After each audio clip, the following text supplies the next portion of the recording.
Hi guys, and welcome back to my channel. So today's video is the best of 2016 and I'm going to be doing this as a get ready with me. So I'll show you all the products I loved using in the year of 2016 and I'll show you what they look like on. So if you want to see how I did this makeup look using all my favourite products of 2016, then just keep watching. Right, so the first product I've absolutely been loving using this year has got to be the Nivea Men's Post Shave Balm. Now I remember writing a blog post on this earlier this year, and when this came into hype I thought, really? Is this really going to hit off, or is it some weird fad that'll end as soon as it started?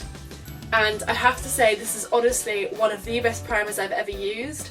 All I do with this, shake it up and apply it using my fingers. So if you've been watching my channel for a while, this foundation will come as no shock to you, and it's the L'Oreal True Match Foundation. Honestly, this is one of the best foundations I've ever used. In my collection I have MAC, NARS, Makeup Forever, Rimmel. I have like loads and loads of different foundations, but I always go back to reach for this product. It is perfect for me. It's really good for my naturally dry skin because it gives it that dewiness back, and yeah, if you haven't tried this foundation then I really recommend you try it out. So I'd say this foundation is like a light to medium coverage. It really depends what brushes you use. If you use a stippling brush you can make it like really subtle and just look like your skin's a little bit airbrushed, but obviously if you use something like a beauty blender or like a dense buffing brush then it can be more buildable. Then to add further coverage to my skin, I was obsessed with the Urban Decay Naked Skin Weightless Concealer. But as you can probably tell, I use this so much it's now run out and I'm too stingy to buy another one. So this definitely was my favourite concealer of the year. But then for a drugstore alternative that I love probably equally as much, I will use the Collection Lasting Perfection Concealer. And this is an oldie, but it's such a goodie. It's thick and full coverage and it's great.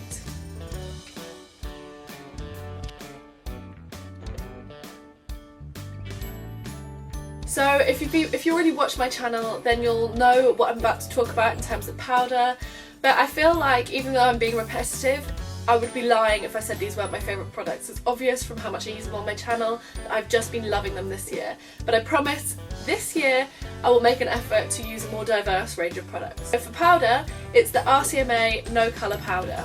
And I'm not going to bake with this today as I've been doing quite a lot recently. I'm literally just going to dust this on all the places I put concealer.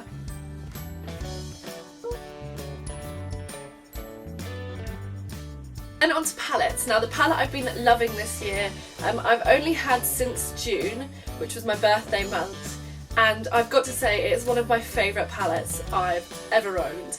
I don't use it that much on my channel, like I've done a few tutorials which I will leave linked down below using this palette, but I definitely use it on a day-to-day basis the most. And it's the Too Faced Chocolate Bar palette. So first off I'm taking white chocolate and dusting that all over my lid and up to my brow bone just to set anything in place, and it makes transition shades and applying additional colours really easy. Right, then next off I'm going to take the shade Salted Caramel, take that on top of my crease. So next off I'm going to take Milk Chocolate and I'm going to go into the crease and slightly below. And then go back to the brush we used for the first transition shade and blend that together. And then I'm going to mix Triple Fudge and Semi-Sweet together and just put that on the outer corner. And blend.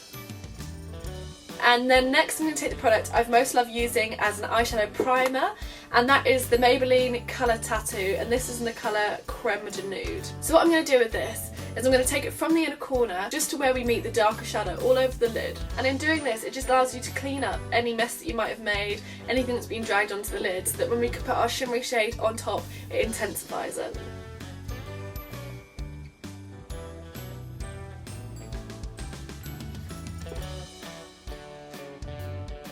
And then all I'm going to do is go back in with that brush that we used to apply the darker shade and just blend those together so it doesn't look too harsh. And then going back in with that original blending brush. And then lastly I'm going to go in with the colour just here, which is Marzipan, just on my finger. And then once again going in with that brush we used for the outer corner and just blending those two together. And then for the bottom lash line I'm going to go back in with Salted Caramel. and then just blend those two shades together. Although this next product was a relatively new discovery because I believe I only got it at the beginning of December, I have to say it's still one of my favourite purchase things of 2016. And it's the Urban Decay Liquid Moon Dust, and this is in Chemtrail. So all I do is place this directly on the inner corner. Then for mascara, this will come as no surprise, it's the Maybelline Lash Sensational.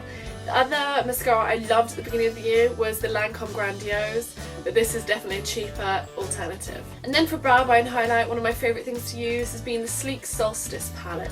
And I take this yellowy toned shade here. And then onto brows. So now my brow routine has actually changed quite a lot over the last few months.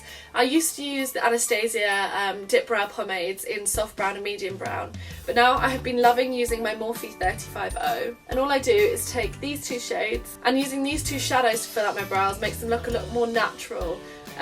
Definitely not natural, but a lot more natural than they did using the pomade.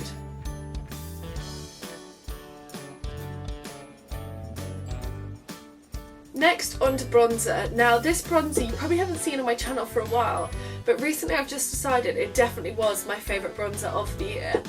And it's the Kiko Flawless Fusion Bronzer. Now on my channel recently I've literally been using the Hoola bronzer non-stop. So the Kiko one's slightly more orange toned, but the pigmentation is so much better, and it also really warms your skin up really well. I'm not gonna lie, but for the price difference as well, I'd go for the Kiko. I think this is around £12. And this one's around 23, so this is definitely worth your while.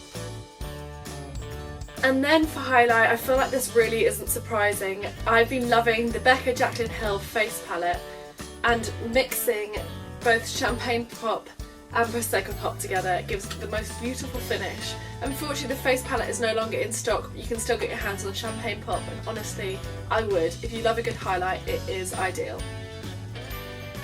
And then lastly, to finish off, my favourite liquid lipstick of the year, even though I haven't used it in a while, has been Fila Stay All Day Liquid Lipstick in the shade Patina. I completely forgot to even mention what I set my brows with, and then once again it's a new acquisition to my makeup collection, but it is phenomenal, and it's the Pixie by Petra Brow Tamer. And I've been liking the fluffier brow recently, so all I do is just sort of flick them up. So yeah, that's all the products I've been loving in the year of 2016. I really hope you enjoyed this video. I feel like it was a good balance of some drugstore products, some higher end products. But yeah, if you did like this video, then be sure to give it a massive thumbs up, and please click my face to subscribe, and also check out one of my recent videos. Thank you so much for watching guys, and I hope to see you again soon. Bye!